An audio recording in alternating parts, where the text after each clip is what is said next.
ഒന്ന് നോക്കൂ, SDP യുമായി ബന്ധപ്പെട്ട് രമേശ് ചെന്നിത്തല ഉന്നയിച്ച ആരോപണം എന്താണ്? ഡോക്ടർ അരുൺകുമാറിനോട് പറഞ്ഞത് രാഷ്ട്രീയ ചെറ്റത്തരം കാണിക്കരുതെന്നാണ് മുഖ്യമന്ത്രി പറഞ്ഞത്. SDP കൂട്ടുകെട്ടിനേക്കാൾ വലിയ ചെറ്റത്തരം അദ്ദേഹം കാണിക്കാനുണ്ടോ? അപ്പൊ ഇതിനു മുൻപ് അത് കാണിച്ചതാരാ? ഇതിനു മുൻപ് ആ പറയുന്ന പ്രവണത ഈ കാണിച്ചത് ആരാണ്? കോൺഗ്രസ് അല്ലേ? അന്ന് രമേശ് ചെന്നിത്തല അതിനെ വിലക്കിയോ? ഇല്ല. അപ്പൊ ആ നിലപാടാണ്, അഴകൊഴമ്പൻ നിലപാടാണ് SDP യുമായി ബന്ധപ്പെട്ട് ഇവിടെ രണ്ട് മുന്നണികളും സ്വീകരിക്കുന്നത്.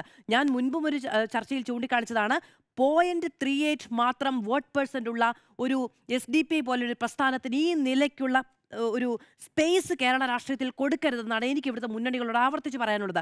ഡോക്ടർ അരുൺകുമാർ അന്ന് പറഞ്ഞു അവർക്ക് ചിലയിടങ്ങളിൽ നിർണായകമായ സ്വാധീനമുണ്ട്, വേണ്ടെന്ന് വെക്കണമെന്നേ. പ്രതിപക്ഷ നേതാവ് നേരത്തെ പറഞ്ഞിട്ടുണ്ടല്ലോ, തോക്കുന്നുണ്ടെങ്കിൽ ഞങ്ങളങ്ങ് തോക്കട്ടെ എന്ന് വെക്കുമെന്ന്. ആ നില ഇപ്പോഴും സ്വീകരിക്കാമല്ലോ. ഇത് നോക്കൂ, SDP യുമായി ബന്ധപ്പെട്ട് ഈ ഇന്നുയർന്ന വാദം എന്താണ്? ഞാൻ പെറ്റ മകനെ എന്ന അഭിമന്യുവിന്റെ അമ്മയുടെ കണ്ണുനീര്, അതിനു മുകളിൽ നിങ്ങൾ രാഷ്ട്രീയം പഴുതു എന്നുള്ളതാണ്. ഈ SDP യുടെ ഈ പറയുന്ന കേസിലെ പ്രതികളെ പിന്നീട് എപ്പോഴാണ് അറസ്റ്റ് ചെയ്യുന്നത്? 16 പേരിൽ 6 പേര് കീഴടങ്ങുകയാണ് ചെയ്യുന്നത്. എന്നാണ്? 2020-ലാണ്. അവർക്ക് തോന്നിയപ്പോൾ അവർ നാട്ടിൽ വന്ന് കീഴടങ്ങി. മുഴുവൻ പ്രതികളെയും വന്ന് അറസ്റ്റ് ചെയ്യാൻ പോലും പറ്റിയിട്ടുണ്ടായിരുന്നില്ല. ഇപ്പോഴും ആ കേസിൽ വിചാരണ തുടങ്ങിയിട്ടില്ല. അവർ 2 പേരുടെ വിടുതൽ ഹർജി ഇപ്പോഴും പരിഗണനയിലാണ്. 4 കുറ്റപത്രമുണ്ടതിൽ. ഈ നിലയ്ക്കാണ് ആ കേസ് പുരോഗമിക്കുന്നത്. അപ്പോൾ ആ കണ്ണുനീർ ആരുടേതാണ്? അതിൽ ആരോപണം ഉന്നയിക്കാൻ കോൺഗ്രസിന് ധാർമ്മിക അടിത്തറയുമൊന്നുമില്ല. പക്ഷേ ധാർമ്മിക അടിത്തറ ഉണ്ടെന്ന് പറയുന്നവർ ആ വേദനയ്ക്ക് മറുപടി പറയണം എന്നെനിക്ക് പറയണമെന്നുണ്ട്.